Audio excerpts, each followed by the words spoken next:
떠나고 다시 오시는 예수님에 대해서 말씀합니다. 예수님께서 제자들과 함께 3년 반을 계시고 이제 마지막 고별 설교, 고별 강화를 이제 하십니다. 그래서 이것은 이별의 안타깝고 슬픈 그런 장면입니다.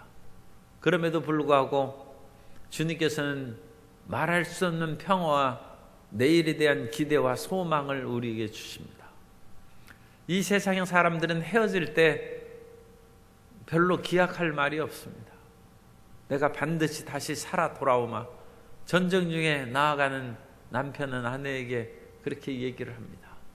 그러나 그것은 자기의 능력의 한계를 벗어난 것입니다. 하나님이 돕지 않으면 어찌 반드시 다시 살아오겠습니까? 그러나 예수님은 하나님이시고 하나님의 뜻대로 이 땅에 오시고 하나님의 뜻을 다 수행하시고 그 뜻 가운데 다시 돌아오시는 것입니다. 그런데 예수님께서 돌아오시는 것은 새로운 변화입니다.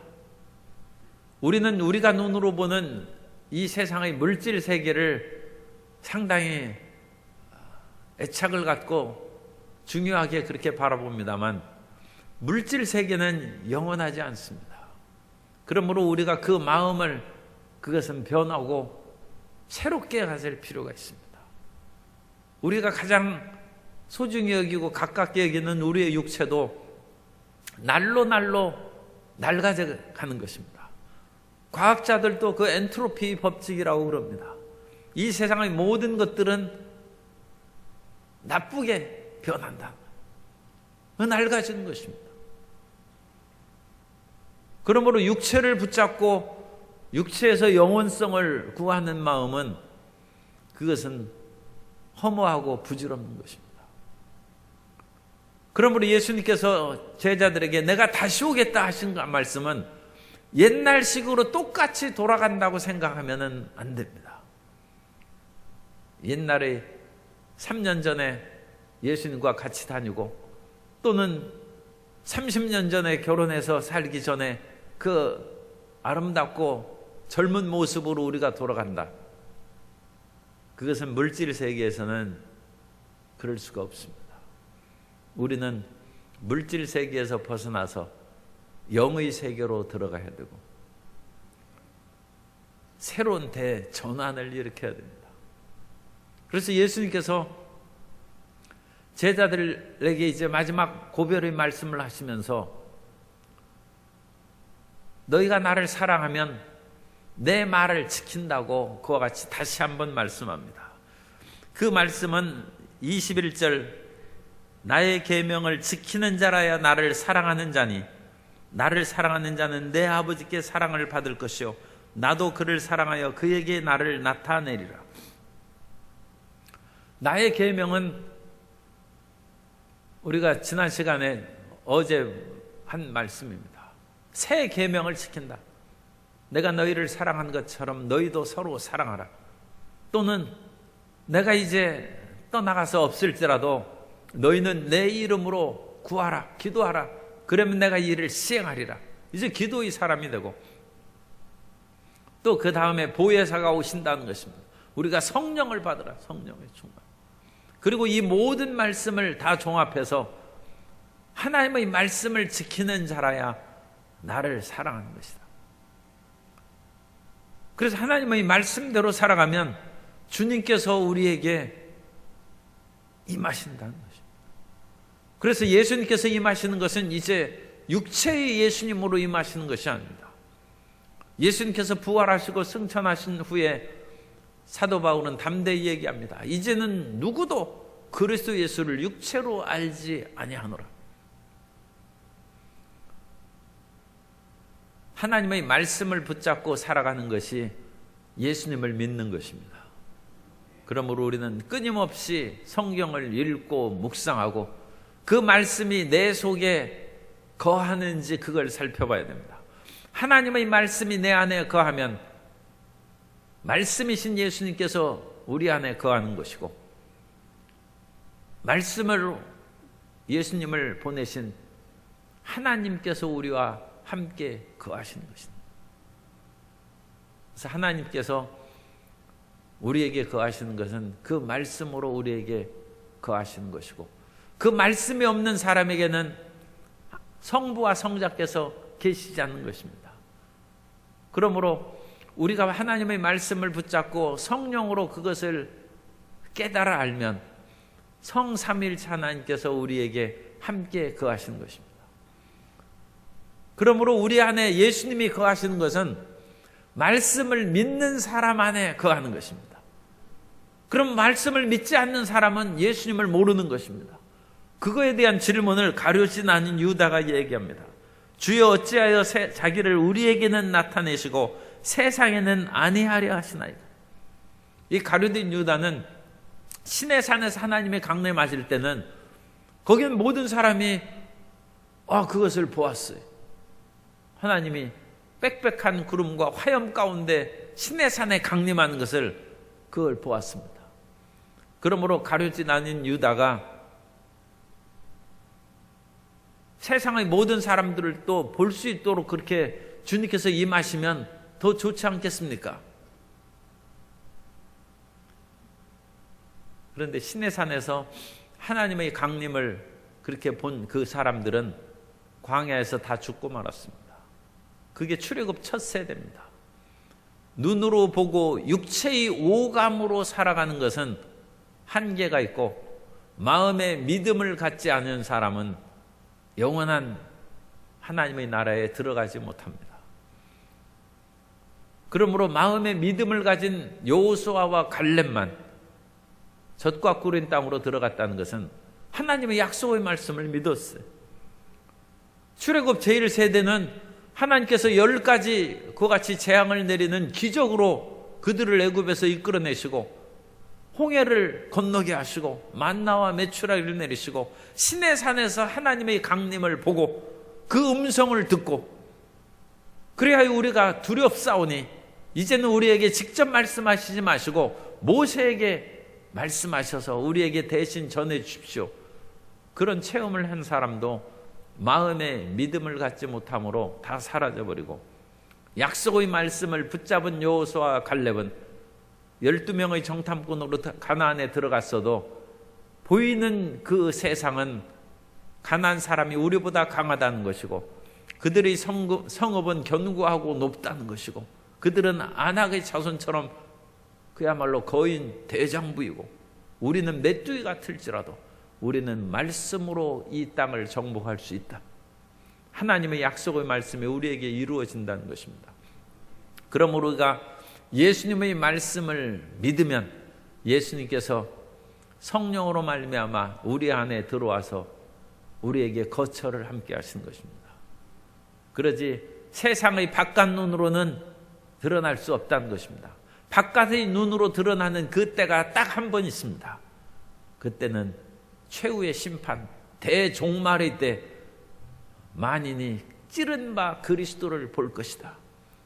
그때는 최후의 심판 때에는 하나님의 나타나심을 모든 사람이 볼 것인데, 그때는 이미 늦은 것이죠.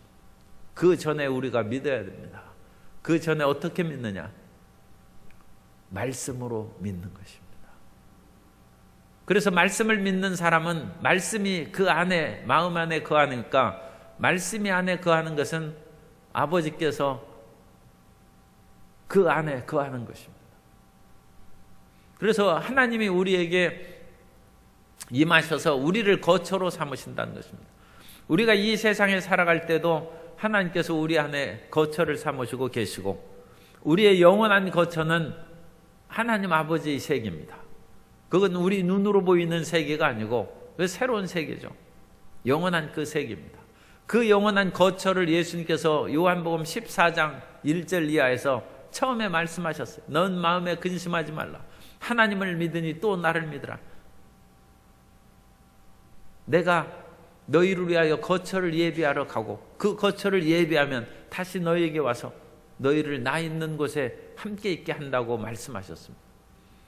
그 영원한 거처가 있어요. 영원한 거처. 그 영원한 거처는 우리의 육체로 가는 곳이 아닙니다. 그래서 우리가 영으로 가는 것이고, 우리가 새로운 차원으로 들어갈 때 하나님의 영원한 세계에 들어가는 것입니다. 그 영원한 하나님 아버지의 거처입니다. 하나님은 육체가 아니고 영이시기 때문에 우리도 그 상태로 하나님의 영원한 거처에 들어가는 것입니다. 그러므로 우리 몸이 변하는 것을 안타깝게 생각하지 말고 우리 몸이 낡아지고 혹시 우리는 천수를 누리면 죽어야죠. 그것으로 절망할 까닭이 없어요. 이것은 변하고 벗어버리는 것입니다. 그러면 이 땅에 있을 때 그 증거가 있어야죠. 그 증거가 성부와 성자께서 우리 안에 성령으로 거하신다. 그래서 우리가 이제 그냥 얘기하면 성령께서 우리 안에 내주하신다고 말씀하시는 것이고, 그걸 더 신학적으로 얘기하면 성삼위일체 하나님께서 성령으로 우리 안에 거하시는 것입니다. 그래서 아버지와 아들이 우리 안에 거하시는 것입니다. 그러므로 우리는 하나님이 우리 안에 거하시는 그 믿음의 보증을 가지고 영원한 거처를 우리가 소망하며 매일매일 살아가고 있는 존재입니다. 그것을 우리가 반드시 기억해야 됩니다. 이 세상의 여러 가지 일들로 살아가다 보면 먹고 마시고 집 구하고 좋은 아파트 살고 뭐하고 하는 이 세상의 물질 세계에 우리가 마음을 뺏길 수 있는데, 하나님께서 물질 세계에 복을 내리신 것은 증거로 우리에게 주시는 것이지 그것이 영원하기 때문에 주는 것이 아닙니다. 그리고 그것을 천년만년 누릴 생각을 하는 것은 그건 잘못된 것입니다. 이 세상의 모든 물질은 지나가는 것이기 때문입니다. 성령께서, 이제 예수님께서 우리에게 보내주신 성령께서도 그 사실을 가르친다고 말씀합니다. 25절 이하에 보면 이 말을 너희에게 하였거니와 26절 보혜사 곧 아버지께서 내 이름으로 보내실 성령 그가 너희에게 모든 것을 가르치고 내가 너희에게 말한 모든 것을 생각나게 하리라. 교사 되신 성령을 말씀합니다. 성령께서는 우리에게 임하여 주셔서 마음을 뜨겁게 하고 감동 감화하고 주의 치료와 구원의 역사를 베풀어 주실 뿐만 아니라 성령께서는 말씀을 가르치시는 성령입니다. 그러므로 성령이 임하신 사람은 하나님의 말씀을 깨달아 하는 것이고 말씀이 기억나는 것이고 그 말씀을 준행할 수 있는 능력을 덧입게 될 줄로 믿습니다. 그러므로 성령 충만함을 받았다 하면서도 하나님의 말씀이 없는 사람은 그 뭔가 부족한 것입니다. 성령께서는 말씀으로 우리에게 임하신 것입니다. 그래서 성령 충만하면 예수님이 모든 것을 가르치고 성령은 교사이십니다. 또한 내가 너희에게 말한 모든 것을 생각나게 하시리라. 요한복음 12장 14절 이하에 보면 예수는 12장 14절 이하입니다. 예수는 한 어린 나귀를 보고 타시니 이는 기록된 바 시온 따라 두려워하지 말라 보라 너희 왕이 나귀 새끼를 타고 오신다 함과 같더라. 제자들은 처음에 이 일을 깨닫지 못하였다가 예수께서 영광을 얻으신 후에야 이것이 예수께 대하여 기록된 것임과 사람들이 예수께 이같이 한 것임이 생각났더라. 예수께서 영광을 얻으셨다는 것은 죽으시고 부활하셨다는 것이고 예수님께서 하늘의 보좌에 가셨다는 것이고 하나님의 보좌에 예수님께서 가셨다는 것은 약속하신 성령을 우리에게 보내주셨다는 것입니다. 그러므로 예수님께서 영광을 받으셨다는 것을 가장 가까운 그것으로 얘기하면 성령 받은 후입니다. 예수님께서 죽으시고 부활하시고 승천하시고 성령을 보내신 후에야 성령 받은 후에야 이 말씀이 깨달아졌다. 성령께서는 말씀을 가르치시고 기억나게 해주시는 것입니다. 그러므로 성령의 충만함을 받을 때는 우리 문제 있는 여러 가지 삶의 갈등과 어떻게 해야 될지 모를 때 주님께서 우리에게 깨달음을 주십니다. 오늘의 모든 생활에 있어서도 하나님께서 성령을 통하여 끊임없이 가르치고 깨닫게 해주시는 은혜로 충만하게 채워주시기를 예수님 이름으로 축원합니다. 그것이 주님과 동행하는 것입니다. 성령님과 동행하시면 성령께서 끊임없이 우리에게 말씀하시는 것입니다. 두려워하고 걱정하고 망설일 까닭이 없습니다. 우리에게 말씀해 주십니다.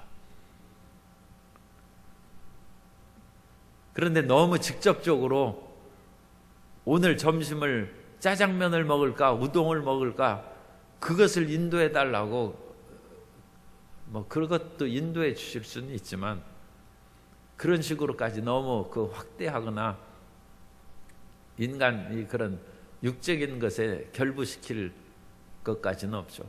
그렇게 되면 사람이 무기력한 그런 생각에 젖어들 수 있고 너무 그런 육적이고 실제적인 일에 욕심을 부리면 마귀가 틈을 타서 귀신의 영이 끊임없이 이것을 하라 저렇게 하라는 그런 속삭임으로 들려줄 수도 있습니다.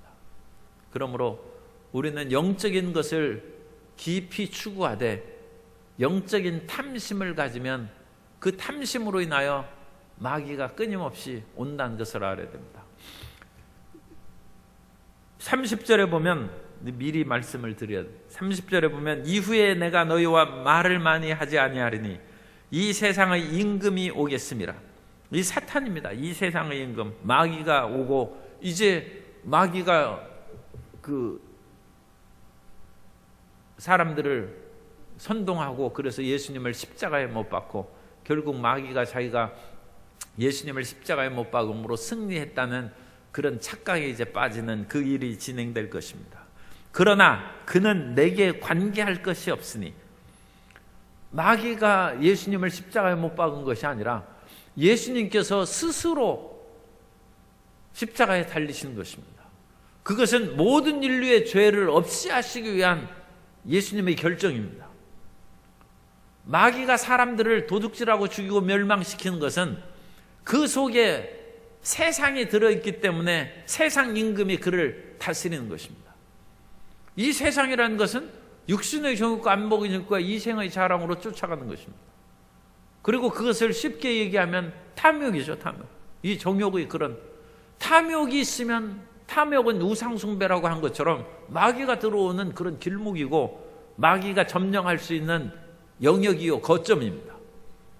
그럼 우리는 세상이 우리 마음 가운데 다 사라졌다고 누가 장담할 수 있겠습니까? 우리는 예수님을 믿고도 끊임없이 세상과 싸우는 것이죠. 우리는 성령을 받은 후에도 성령의 음성을 따르느냐 우리의 육체의 소욕을 따르느냐 육체의 소욕은 세상의 거점에서 우리에게 끼치는 영향력입니다. 그러니까 그 갈등 속에서 우리는 방황하게 되고 그것을 인하여 괴로워하고 잘못 판단해서 쓰러지고 죄를 짓기도 하는 것입니다. 그러나 예수님께서는 세상이 없어요. 그러므로 세상 임금이 관계할 것이 없습니다. 예수님께서는 하나님 아버지의 뜻대로 십자가를 지시고 모든 사람의 죄를 속량하시는 것입니다. 그러므로 우리 마음 가운데 귀신이 우리에게 힘을 행사하고 여러 가지 괴롭히는 것이 있다면 귀신만 쫓아낼 생각하지 말고 귀신 먼저 물론 쫓아내야죠.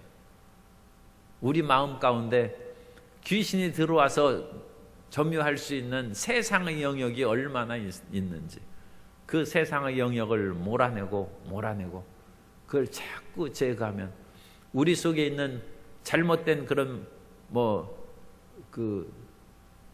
불순물이나 스트레스, 노이로제 온갖 그런 것들을 제거하고 몸속에 중금속 그것을 배제한다고 온갖 그런 것을 음식을 먹고 그래서 나비니 중금속 그런 것들을 몸에서 빠져나가게 하는 그런 음식도 있고 많이 신경 쓰지 않습니까? 그거 중요한 것이죠. 그런데 그것보다 더 중요한 것이 있어요. 우리 몸에 세상의 영역을 몰아내는 것입니다. 그러면 하나님께 더 가까워질 것이고 그만큼 우리는 더 평안과 기쁨과 예수님 믿는 즐거움으로 충만하게 될 줄로 믿습니다. 그래서 성령이 오시면 이 모든 것을 가르치고 우리에게 생각나게 하셔서 주님의 뜻대로 살아가게 한다. 따라서 하세요. 성령은 가르치시는 분입니다.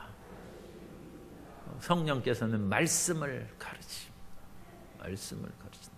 그래서 우리는 성령의 권능으로 귀신도 쫓아내고 병든 자로 치료하고 하나님의 역사를 드러낼 뿐만 아니라 성령 충만하여 말씀의 능력으로 충만한 하나님의 자녀가 되어야 될 줄로 믿습니다.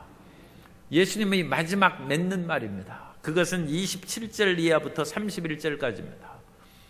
그래서 제자들과 이제 떠나니까 예수님께서 14장 1절부터 너희는 마음에 근심하지 말라고 했지만 이 제자들이 그래도 긴장이 되죠. 예수님께서 마지막으로 평안을 너희에게 끼친다는, 평안을 선물로 주신다는.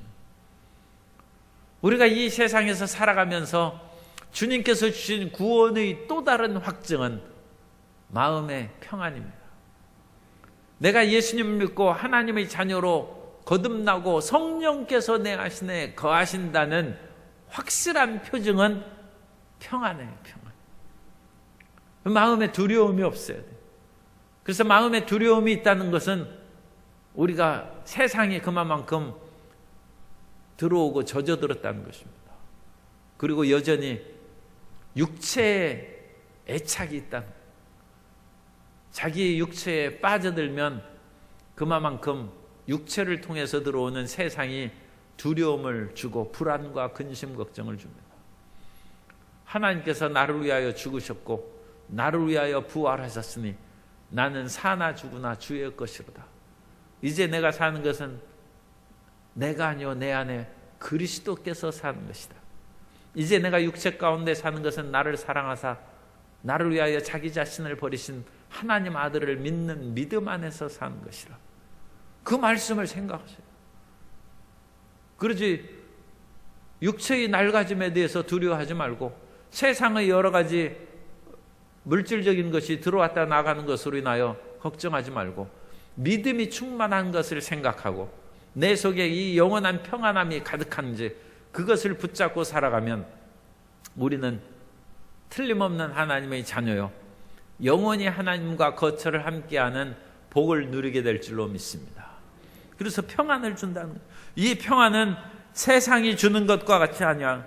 세상이 우리에게 평안을 줄 때는 좀 그냥 속된 말로 돈 지갑에 돈이 두둑해야, 요즘에는 카드가 두둑해야 되는지 모르겠습니다만 어쨌든 세상이 주는 것은 돈 지갑이 두둑해야 세상에 평안함을 주는데 그것만큼 부질없고 그것은 그 변화가 많은 것이 없죠.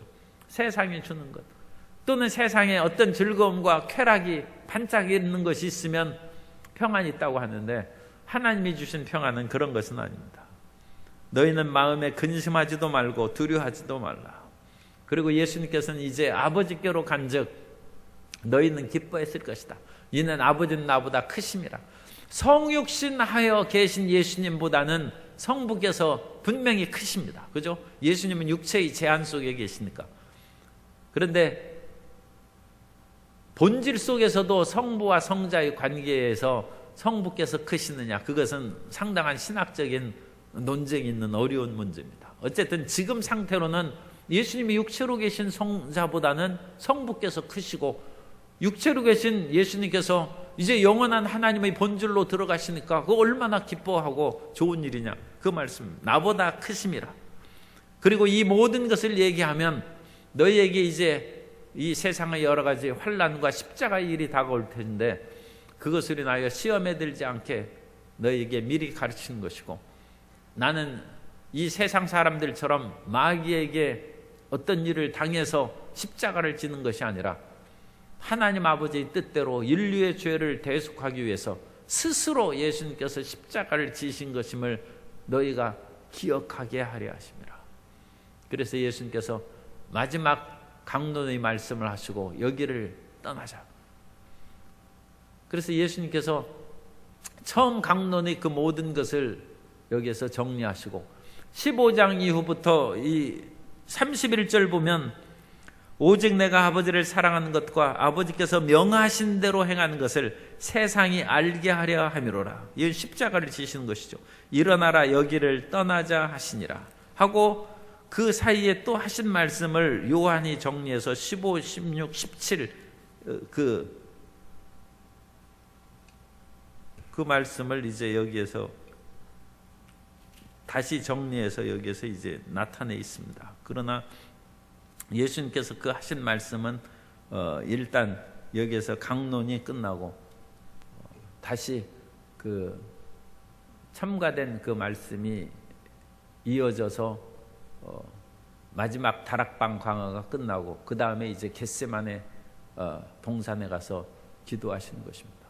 오늘 우리가 하나님의 말씀으로 생각해야 되는 것은 예수님을 사랑하는 것은 예수님의 말씀을 지키는 것이고, 예수님을 안다는 것은 예수님의 말씀을 안다는 것이고, 더 구체적으로 하면 성경을 안다는 것이고, 그래서 성경 말씀을 끊임없이 읽고 묵상해야 되고, 성령께서 오시면 이 말씀을 우리에게 가르치신다는 것이고, 말씀이 우리에게 임하시면 주님께서 주신 가장 위대한 증거는 평안이 있다는 것입니다.